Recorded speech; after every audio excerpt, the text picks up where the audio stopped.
Forbes India, CNBC-TV18 present India Inc. on the Move. Smart Manufacturing, powered by Rockwell Automation.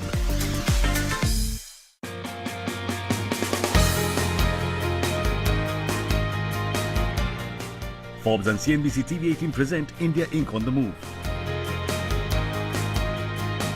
A smart manufacturing summit powered by Rockwell Automation. A one-of-a-kind event featuring dynamic discussions with industry experts and the sharpest minds to tap into exclusive insights. The first session discussed smart manufacturing, driving India's growth.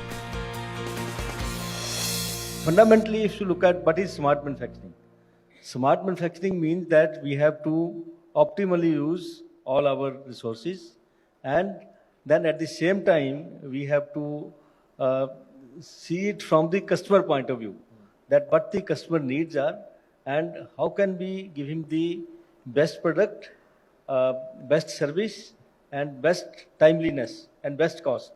Now those things have to get incorporated into the manufacturing scene. Then of course you have to start with the safety practices, you have to start with quality, and you have to start with people, you have to start with all your other operations. So basically everything. These days of course there are various tools, and the best is to have these IoTs and artificial intelligence, and that if you don't use all these new methods, you can't become smart. So I think fundamentally the need is from the customers, and it will also, as you mentioned, for export readiness. If you have to export your products, if you have to become large in the country, if we have to become $5 trillion economy, I think this smart manufacturing is very, very important. So in pharma sector, the important thing is that how do we ensure high quality, and as a patient, as a customer, people should be assured of the right quality of the drugs.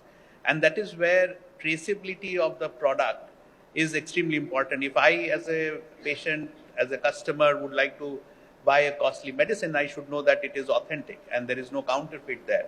And that is where serialization and traceability helps. But the other dimension where smart manufacturing plays a big role is the ability to have production and increase in volume based on the needs of the market, which keeps fluctuating. And with the limited resources which we would be having, how do we make that happen? I think it's been interesting to watch the journey. Industry 4.0 has been a term used for 10 years now, and I would say the initial focus and adoption was more in countries in Europe and in North America. But the last 5 to 6 years, the key acceleration we've seen is actually centered in this part of the world, in particular India. And if you look at the World Economic Forum, they sponsor lighthouse sites. So they showcase examples of best practice manufacturing. The latest wave of lighthouse sites are all being built in India. And they're setting an example for the rest of the world into how to be more innovative, more economical, drive quality. And a lot of the global MNC companies are building their best case example in India. And I think that's epitomizes the capability in India in the engineering skills, in the digitization skills, in the information solution skills. I think the world's been benefiting from India's competence, but it's been outsourced. Now it's being used locally to drive both the multinationals and local Indian companies that next step change in smart manufacturing. So I think India is incredibly well placed because you have the right infrastructure in people that can drive that smart manufacturing, innovation and step change. After an insightful discussion, it was time for the keynote address, delivered by Shri Arun Goyal, Secretary, Ministry of Heavy Industries, Government of India. The smart manufacturing may mean many things to many persons. So in common parlance, we have been saying Industry 4.0 as smart manufacturing. Now, Industry 4.0 in loose parlance is nothing but IT enabled. We have, over the last 25 years or so, established a very strong footing in IT. And on the manufacturing side, over the last 4 decades, we have reached a tipping point.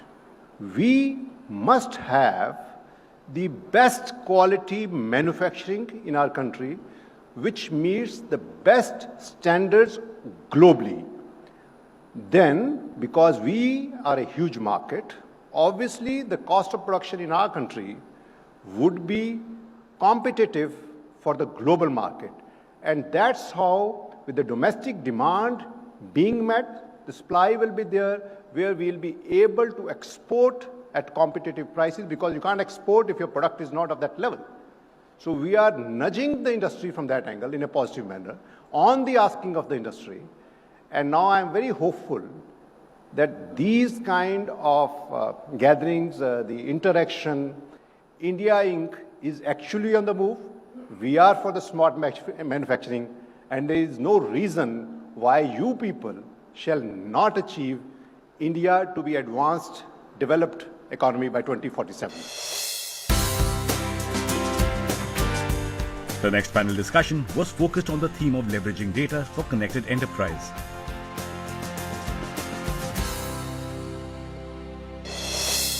One big change which has happened to our industry has been, the industry always known to be a very rigid and firm plan for a quarter and firm plan for the months together and all, and then produce according to that, to a much more agile and flexible industry to work on.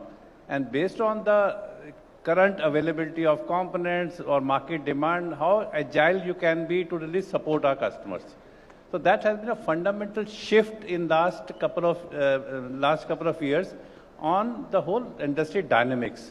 Now, in that regard, I think digitalization has become a major platform to able to get that agility for the whole organization to be there. Now, how do you connect to your customer and get your demand inside your production shop floor? Create that transparency, create that agility. It has been a fundamental change which has happened in the industry to that. Now, in order to do that, I think you need a very strong digital program in the company to drive that change in the company, which right from the board level to the everybody on the ground work together to really build that up and all. On the one hand, business models are changing by the month, literally.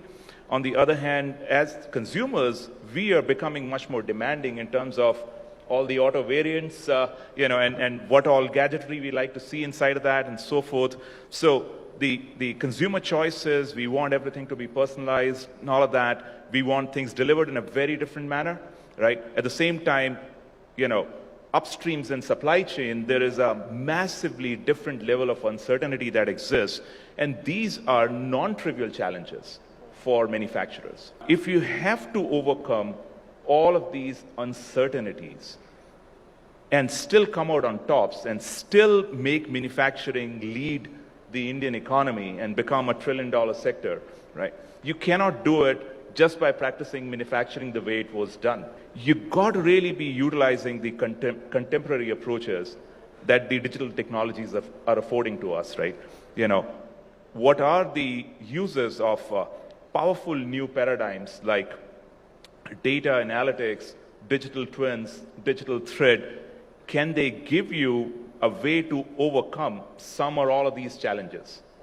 We notice that the large part of our consumers are definitely interested. They want to have their own ways. They are more interested in sustainability and health, and they want to have customized production and customized product for them. Now, coming back to digitalization, Nestle has embarked in a digitalization journey, and it's a journey of transformation. So that, coming to your point, we have to keep on transforming as we progress. It has to be business-led and consumer-centric. Globally, Nestle, we talk to over 200,000 consumers a week. And we manage almost like over 500,000 feedback a month. And we have millions and millions of consumer interactions that are coming. These are a huge quantity of data that, if used properly, use the right tool, use the right data analytics. This can help us from the consumer insight point of view. It's a wealth that you cannot imagine.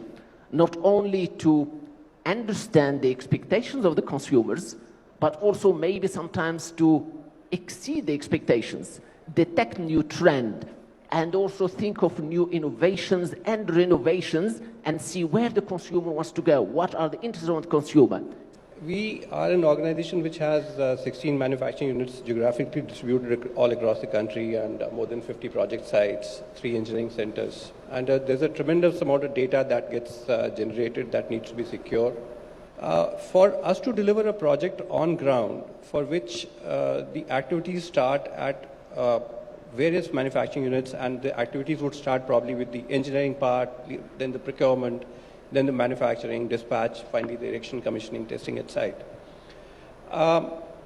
The system that has been put in place over the past 10 years or so, and which has become pretty mature, there is a lot of interplay of the systems talking to each other, the applications talking to each other, and the data which flows from one point to another. Taking all of this onto cloud is, first of all, going to be a huge transaction. The transaction cost itself is tremendous. The second part is the cost that has already been subsumed in this process, and what it is going to cost, what is the advantage that is brought to us in case you migrate to a cloud.